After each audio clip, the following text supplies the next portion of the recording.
So I got a little bit of a rant to go on real quick. I've got a little bit of a confession to make, I suppose. It's going to be an unpopular opinion, but we're going to go ahead and make it anyway. I hate Cobra buckles, okay? In fact, that's what we're going to call today's video. I've just decided doing it live. I'm not saying the Cobra buckle itself isn't a quality buckle. In fact, I would argue that there are some applications out there that the Cobra buckle is the only choice. Generally speaking, the Cobra buckle is vastly overused. It's almost a crutch that companies will use as a means to be like, look, we have a quality product. We use the Cobra buckle. That's like one of the things they shove right in your face. My honest opinion is that there's a lot of wet dog turds out there that are attached to Cobra buckles. In the firearms industry, we're mostly concerned with emergency life-saving equipment. So if you think about this Cobra buckle right here, for instance, if I clasp this and pull on it, under load, there is no way that I can get this undone. Even if I only, see, that was only half of it latched there. Got it.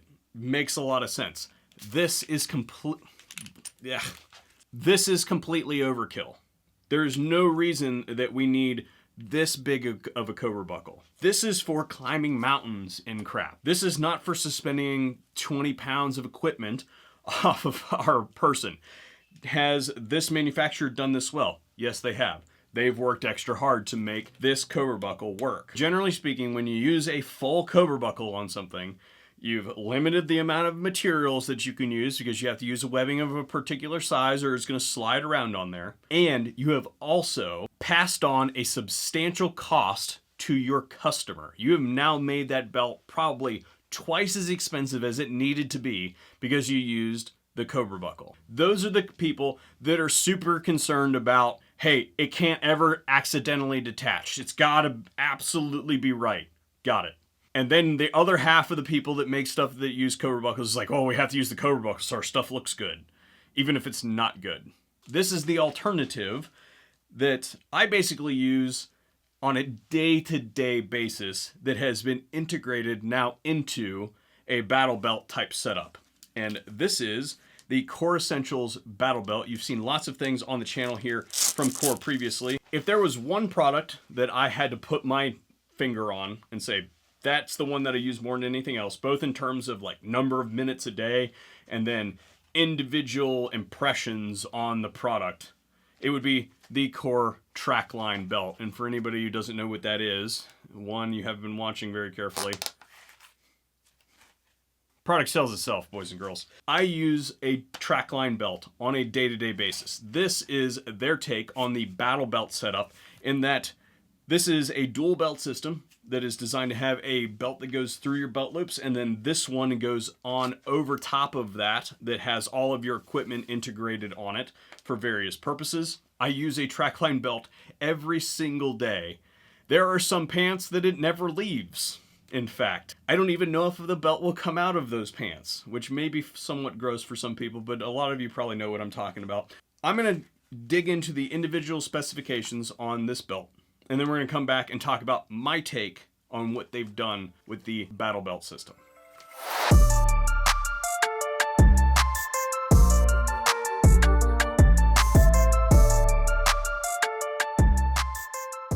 The Core Battle Belt is their concept on the double belt retention system that you've seen us cover here previously on the channel. The double belt retention system was pioneered to keep the belt where the user puts it while simultaneously allowing them to remove it rapidly and drop their kit as necessary. Core's inner belt is a 1.5-inch nylon band with a layer of loop Velcro on its outer face that runs nearly the entire circumference. A short band of hook Velcro makes up the buckle region with a small hex web section just before it to generate a reduced profile region for where the outer belt will be made up. The outer belt is a laminated resin-poured nylon band with hook Velcro on its inner circumference. The outer face is covered in webbing to create a versatile canvas for the end user to configure their equipment. Of course, being a Core belt, it uses the track belt system, and this is where the belt really shines. Not only is the ratchet system adjustable in 1/4-inch increments, you know, you go out to eat, you eat too many tacos, you need to let a little bit out, gotta make room for another marg, something like that. But because it doesn't have a huge buckle, it sits low profile at the front and just simply looks normal. Cool, but normal. To install, simply cut the belt to the desired length, slip the buckle over the end, run the retention screws down, and flip the retention spikes so they dig into the fabric. It even comes with its own proprietary belt hanger. The other thing that this system will do versus one of those big battle belts that's got like the pad is this is not going to ride up. If you got something that's really tight in the holster or in one of the mag pouches or something like that, you go to rip that gun out of that thing really quick after you took off running for a little while, it may not stay where it was. You may pull the whole rig all the way up around your tits. Ask me how I know.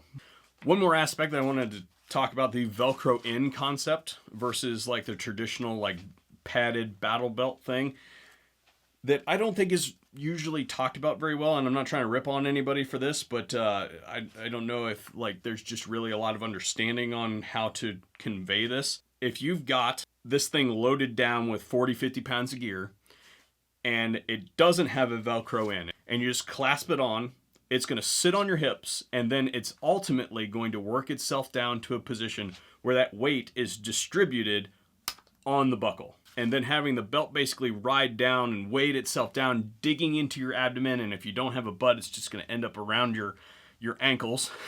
If you use the Velcro in system, by contrast, what that does is it distributes that load around the circumference of the body. In fact, I would say that if I had this thing kitted out and Velcroed it on, it would support itself without the need to clasp the buckle. The load on the buckle is really just there to keep the ends together. The Velcro does all the work. Now, I have a different take on this belt than I think anybody else that you're going to see talk about a battle belt type system, because I think this one actually has some utility. Ooh boy, that wind is picking up, boys and girls. That rainstorm's going to be here any second, so we're going to try to blast through this real quick before we get wet, and you might see me take a shower. I can think of no other way to do this than to point you right at my midsection, so I apologize in advance. It's not the nicest midsection in the world, but it's also not the worst. My problem is I like bacon, and I'm not going to make that sacrifice for you guys, so too bad. So my take on this belt is a little bit different than what you would normally see. But real quick, how it's supposed to work. Say you're going to go play a gun game like IDPA or USPSA or something like that, and you want to put some mag pouches on your midsection. All you would do is fold this belt over right like that, and you can see that all those attachment points have exposed themselves. Now I'm going to grab a magazine pouch, and if I was trying to be super efficient, then I probably would have just picked one with just one attachment, but this one's got two. This is a Wilder tactical pouch. Full video out on this thing. So all we do is insert this, and this may be a little bit tough because this belt is new. So you get them started right like that, and then as the belt wraps around you, it tightens down on the attachment points, and then they can't really go anywhere. So right on right like that, and we totally have a magazine pouch integrated into our belt. So that's like how you would use something like this if you were going to go do something like that. But my thought was, well, I don't do that sort of stuff. So what about EDC type stuff? And actually, looking at this design, I think that this actually enhances EDC, and I'm going to show you why. So what I've got here is one of the holsters I use on a daily basis. This is a Green Force with a single clip and tension strut on it. And basically, I'm going to repeat the process, but with this single clip here.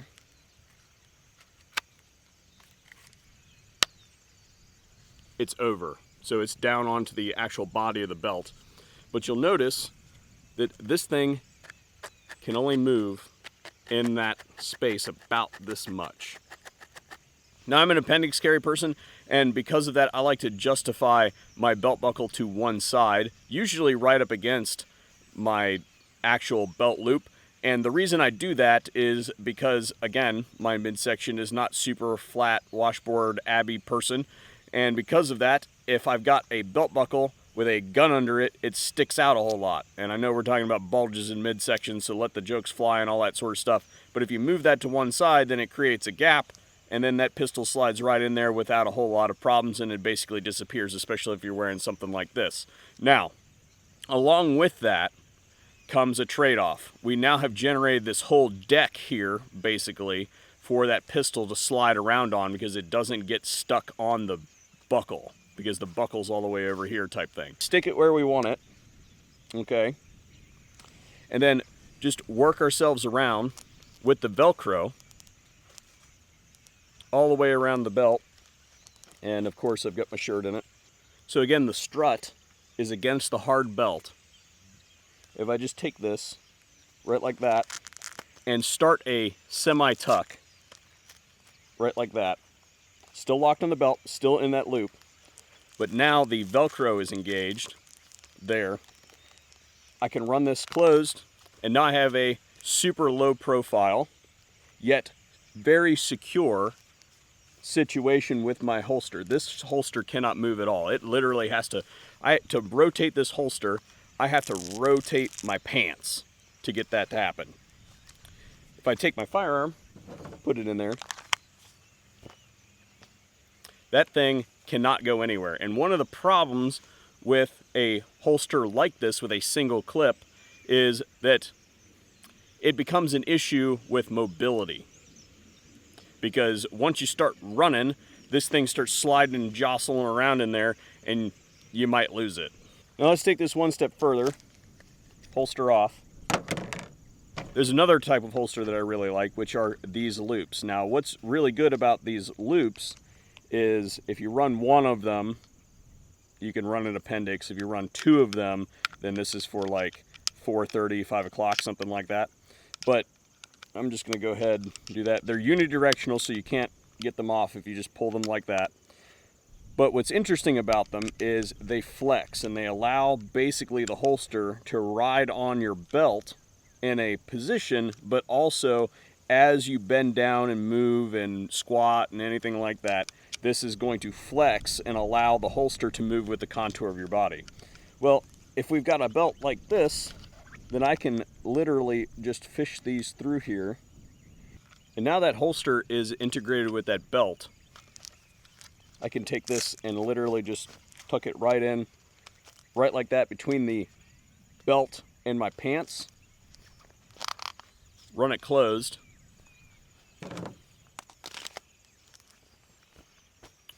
And now this holster, if you were to do this with a normal belt, this holster is all over the place.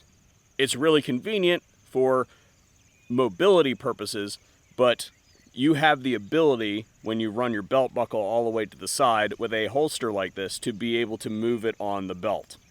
So, in my opinion, that's not ideal, but it's a trade-off to be able to have that flexibility in your dress. This belt system has made this holster rigid as it's a belt. It does belt things. It's a pretty darn good belt, if I do say so myself. And it's got a fair amount of versatility and utilities. And of course, I take the thing off, and now my pants don't fall down. Definitely something that should be on your radar. Core Essentials is the brand again. And if you guys found this video interesting and informative, then sound off in the comment section down below. Let us know. I appreciate all the support that you guys provide and great ideas. And special thanks to Core for making today's video possible, because they are one of those brands that I am all about, just about every single thing that they make, because I'm pretty sure that I own every single product that they make, which is saying something.